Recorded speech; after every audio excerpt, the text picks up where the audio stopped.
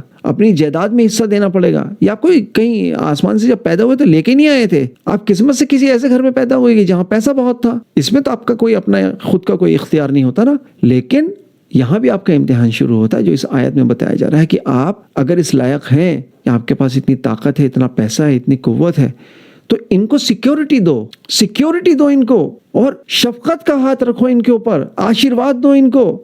اور آشیرواد جو دیتا ہے نا, وہ لونڈی بنا کے نہیں رکھتا. ماں ملکت ایمانکم کا جو ترجمہ یہ لوگ کرتے ہیں نا, مکار یہ کرتے ہیں لونڈی. اللہ تو چھوٹی چھوٹی باتوں پہ کہتا ہے کہ غلام رہا کرو, گردنیں چھڑاؤ, غلام رہا کرو, گردنیں چھڑاؤ, اور ان کو لونڈی بنانے کا حکم دے دے گا وہ. یہی وجہ ہے کہ جو نان مسلمس ہیں وہ اس کتاب کے اوپر انگلی اٹھاتے ہیں, کیونکہ اس کے ترجمے میں انہوں نے ڈنڈیاں اس طریقے سے لگائی ہیں کہ یہ اپنا مسئلہ حل کر سکیں. عیاشی تو یہاں ہوتی ہے نا دماغ کے اندر, اب اس کو کیسے کیا جائے, اس کو کرنے کے لیے یہ طریقہ ہے کہ ان کے ترجموں کو نا بدل دو. یتیم کا تو یتیم لڑکیاں کر دو, 2 3 3 4 4 نکاح کر کے لے آؤ. گھر میں اپنی بیوی کے ہوتے, ایک اور بیوی لے آؤ, پھر ایک اور لے آؤ, اور پھر اس کو یہ آیت پڑھ کے سناؤ تاکہ وہ منہ نہ کھول سکے. پھر وہ منہ نہیں کھول پائے گی, کیوں کہ بھئی یہ تو اللہ کی کتاب میں لکھا ہے. یہی نہیں پتہ کہ لکھا کیا ہے. بھائی شادی آپ کرتے ہو کر لو, ایک شادی کر لو, نہیں کرتے ہو تو وہ بھی کوئی زبردستی نہیں کہ آپ کو شادی کرنی ہی ہے. آپ ان بچوں کو پال سکتے ہو, ان بے گھروں کو پال سکتے ہو. اس میں عمر کا کوئی یہاں پر تقاضا نہیں ہے کہ آپ مطلب وہ عمر کتنی ہے ان کی. یتیم تو یتیم ہی ہوتا ہے. لیکن ابھی آگے چل کے آئے گا کہ جب وہ بالغ ہو جائیں, ابھی آپ آگے دیکھیے گا کہ انہی آیتوں میں آئے گا کہ وہ بالغ ہو جائیں تو ان کا جو سامان ان کو سونپ دو. یہ آ رہا ہے کہ اگر تمہیں خوف تو ہے نا, خوف کس چیز کا ہے کہ تم نیائے نہیں کر سکو گے, عدل نہیں کر سکو گے. کس کے ساتھ, ان یتیموں کے ساتھ. تو ان کو نکاح کر کے لے آؤ. نکاح کہتے ہیں کانٹریکٹ کو. اور ان سے پوچھے کہ جن لوگوں کے یہاں بچے نہیں پیدا ہوتے, پھر وہ کیا کرتے ہیں کہ وہ کسی اناتھالیہ میں جاتے ہیں, یا کسی کا کوئی بچہ پیدا ہوتا ہے, اس سے کہتے ہیں کہ بھئی آپ ہمارے یہاں کوئی بچہ نہیں ہے, ایک بچہ ہمیں گود دے دو. تو آپ جانتے ہیں کہ اس کو آپ قانونی پرکریا سے آپ کو گزرنا پڑتا ہے. وہ کانٹریکٹ سائن ہوتا ہے, آپ اس کو باقاعدہ اپنا فیملی کا ممبر بنا کے گھر لے کر کے جاتے ہیں اس بچے کو, لیکن قانونی طور پہ لینا پڑتا ہے. یہ جو قانونی طور پہ جو آپ ایگریمنٹ کر کے جو لیتے ہیں نا, قانونی کاغذ کے اوپر جو لکھ کے لیتے ہیں, یہ جو ہوتا ہے اس کو کہتے ہیں نکاح. نکاح وہ نہیں ہے جو مولوی پڑھاتا ہے. قرآن تو کہتے ہیں کہ جو کچھ کہنا ہے اس کو اسٹریٹ فارورڈ کہو, کھل کے کہو, حق کی بات کو کھل کے کہو. نکاح کا لفظ ہے تو کانٹریکٹ ہے, اور آپ جانتے ہیں کانٹریکٹ کہاں ہوتا ہے, آپ کو کورٹ جانا پڑتا ہے. کیسا بھی کانٹریکٹ ہو, آپ کا کانٹریکٹ سائن ہوتا ہے کورٹ میں سائن ہوتا ہے. یہ نکاح بھی کورٹ میں ہی ہوتا ہے. یہ بچے بھی اگر گود لیں گے تو کورٹ کے کاغذ کے اوپر آپ کو وہ جو اسٹیمپ پیپر ہوتا ہے نا, اس کے اوپر لکھ کر لینا پڑے گا. وہ ساری قانونی ایک پرکریا ہے, آپ کو اس سے گزرنا ہی پڑے گا. اور شادی میں بھی یہی کرنا پڑے گا. مولوی کو تو شادی کرانے کا بھی حق نہیں ہے کہ وہ آپ کی شادی کرا سکے, آپ کا نکاح پڑھا سکے. نکاح کوئی پڑھانے کی چیز تھوڑی ہوتی ہے, نکاح کرنے کی چیز ہوتی ہے. لکھا ہے اس آیت میں کہ نکاح کر لو, نکاح پڑھایا نہیں جاتا. یہاں کہیں بھی اس پوری آیت میں آپ کو اقرا کا لفظ نہیں ملے گا, جس کا ترجمہ ہے پڑھنا کرتے ہیں. لیکن آپ تو جانتے ہیں نا اقرا کیا ہوتا ہے, جو میں کر رہا ہوں یہ ابھی بیٹھ کر, یہ اقرا ہی تو ہے. اسی کے آیتوں کا تو اعلان کر رہا ہوں. تو کیا کرو, ان بچوں کو گود لے لو, ان یتیموں کو گود لے لو, ان مسکینوں کو گود لے لو, قانونی طور پہ ان کو گود لے لو, اپنے فیملی کا ممبر بنا لو, اپنے گھر کا سدسیہ بنا لو. اور پھر جیسے اگر آپ کے بچے ہوتے ہیں یا آپ کے بچے ہیں, اور جیسا آپ ان کو کھلاتے ہو پلاتے ہو, ان کو اسکول بھیجتے ہو, ان کے جو اسکول کی جو اسٹیشنری آتی ہے, ان کی بکس آتی ہیں, ان کے نئے بیگس آتے ہیں جب وہ نئی کلاس میں جاتے ہیں, تہوار آتے ہیں تو نئے کپڑے بنتے ہیں, ایسے ہی سب کچھ ان کے ساتھ کرنا ہے. تو یہ نفس کی بات تو شاید پیچھے رہ گئی, لیکن یہ بات سامنے آ گئی. تو اب جب سامنے آ گئی اس کو کرتے چلیں. اس بات کو ہم چھوڑ کیسے سکتے ہیں, کیونکہ اسی آیت میں پھر آگے آتا ہے 4/4 میں, یعنی کہ سورہ نساء کی 4 آیت کے اندر آتا ہے وَآتُوا النِّسَاءَ صَدُقَاتِهِنَّ. یہاں لفظ آتا ہے صدقاتہن. یہاں انہوں نے اس کے معنی کر رکھے ہیں مہر, کہ تم ان کو مہر دو. یہ مہر کا لفظ ایک دوسری آیت میں بھی آتا ہے, میں اس پہ بات کروں گا ابھی, لیکن فی الحال میں یہاں بات کر رہا ہوں صدقہ کی. صدقاتہن, یہ جو صدق کا لفظ ہے نا, ابھی آپ جیسے یہ رمضان کا مہینہ چل رہا ہے تو کہتے ہیں صدقہ دو, فطرہ دو, زکوٰۃ دو, ہے نا. یہ لفظ آپ کو اب سننے کے لیے ملتے ہیں, کیونکہ بالکل اس کے آنے سے ٹھیک 15-20 دن پہلے, ایک مہینے پہلے یہ سب لوگ ایکٹیو ہو جاتے ہیں کہ آپ کی محنت کے مال میں سے زکوٰۃ کہہ کے 2.5%, آپ کے 100 روپے اگر آپ نے کمائے تو 2.5 روپے لے جائے گا. آپ کے پاس اتنی جائیداد ہے, آپ کے پاس اتنا سونا ہے, اتنی آپ کے پاس پراپرٹی ہے, اتنا کیش ہے, آپ کے پاس 2 گاڑیاں ہیں, آپ 2.5% زکوٰۃ نکالتے ہیں, جو مولوی والی جو زکوٰۃ ہوئی. جب آپ یہ زکوٰۃ نکالتے ہیں 2.5% کیلکولیشن کرتے ہیں تو آپ کو پتہ ہے کہ یہ کتنا خطرناک معاملہ ہے. جیسے ہی آپ نے 2.5% نکالا, مثال کے طور پر آپ کے 2.5% کا بنا 1 لاکھ روپیہ. اب یہ لوگ کیا کرتے ہیں, اگر اس کے اندر مافیا گھس جائے تو وہ اس 2.5% کا ریورس کیلکولیشن کرے گا اور آپ کی حیثیت جان لے گا. وہ آپ کی حیثیت جان لے گا کہ آپ کتنی حیثیت کے آدمی ہیں. پھر کیا ہوگا, پھر اس کے بعد یہ ہوگا کہ آپ کے بیوی بچے, آپ کا گھر, آپ کا مال دولت سب خطرے میں آ جائے گا. آج کل جو بے روزگاری وہ چرم پہ ہے, اور پڑھے لکھے بے روزگار ہیں. پڑھے لکھے جو بے روزگار ہیں وہ پڑھے لکھے کا دماغ لگائے گا اپنا, وہ ریورس کیلکولیٹ کرے گا اور آپ کی جو ایکچوئل جو آپ کی ورتھ ہے نا وہ نکال لائے گا. پھر آپ کے لیے پریشانی بڑھے گی. تو جب بھی آپ کسی کو زکوٰۃ دے رہے ہیں 2.5% کے حساب سے, کوئی آپ کے پاس لینے آتا ہے کہ مجھے فلاں مدرسے کے لیے چاہیے, یہ فلاں یتیم خانے کے لیے چاہیے, تو یتیموں کو تو گھر میں پالنا ہے. اور مدرسہ کہتے ہیں جہاں درس دیا جاتا ہے, جو ایجوکیشنل سینٹرز ہوتے ہیں, انسٹیٹیوٹس ہوتے ہیں, اسکول کالجز, ان کو مدرسہ کہا جاتا ہے. جہاں درس دیا جاتا ہے, جہاں لیکچر دیا جاتا ہے.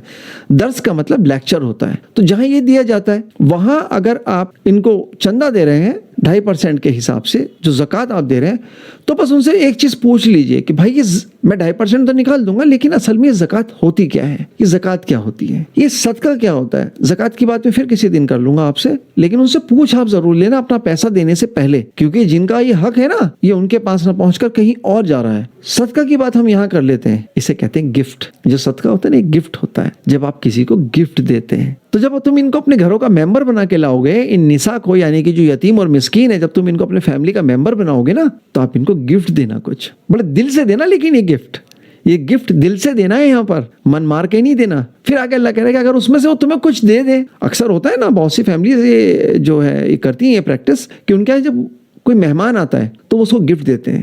یہ تو آپ کے فیملی کا ممبر بننے ہے, اللہ تعالیٰ کہہ رہا ہے ان کو گفٹ دو, آپ دل سے اپنی خوشی سے ان کو کچھ گفٹ دو. اور اگر اس میں سے وہ تمہیں کچھ دیں, خوشی سے دیں, تو آپ بھی لے لو. اگر وہ آپ کو کچھ خوشی سے دیں تو پھر آپ بھی لے لو. یہ قرآن بڑی خوبصورت کتاب ہے, میں بہت خوش ہوتا ہوں جب میں اس کو پڑھتا ہوں. لیکن یہ جو خوشی ہوتی ہے نا, یہ خوشی مجھے اور کسی چیز میں اب حاصل نہیں ہوتی, اس کتاب کے ساتھ حاصل ہوتی ہے. کیونکہ اس میں جو مکاروں نے جو ڈنڈیاں ماری ہوئی نا, ان ڈنڈیوں کو وہاں سے نکالنا, ان کانٹوں کو وہاں سے نکالنا. ایک آیت میں فرمایا جاتا ہے کہ یہ جو تم ایمان لے آئے ہو نا, اس کا جو کریڈٹ ہے یہ خود کو مت دو, یہ تو ہم ہیں کہ ہم نے تمہیں ایمان کی راہ دکھا دی. اور یہ بالکل حقیقت ہے کہ اگر وہ نہ چاہتا تو شاید میں اس طرف نہیں آتا. یہ بڑے سالوں کا سفر ہے. لیکن جب آپ نساء کو 2 کو 3 کو 4 کو کانٹریکٹ سائن کر کے اپنے گھر کا, اپنی فیملی کا ممبر بناتے ہیں, تو آپ ان کو کچھ گفٹ دو, اور اس میں سے اگر وہ آپ کو کچھ دیں اپنے دل سے, تو اس کو بھی سویکار کر لو, خوشی خوشی ان سے وہ لے لو. اس بات کو بھی فی الحال یہیں تک رکھتے ہیں, آگے پھر کنٹینیو کریں گے. میں سمجھتا ہوں کہ صدقہ کس کو دینا ہے, جو گھر میں آئیں گے انہیں کو آپ کو جو ہے گفٹ دینے ہیں.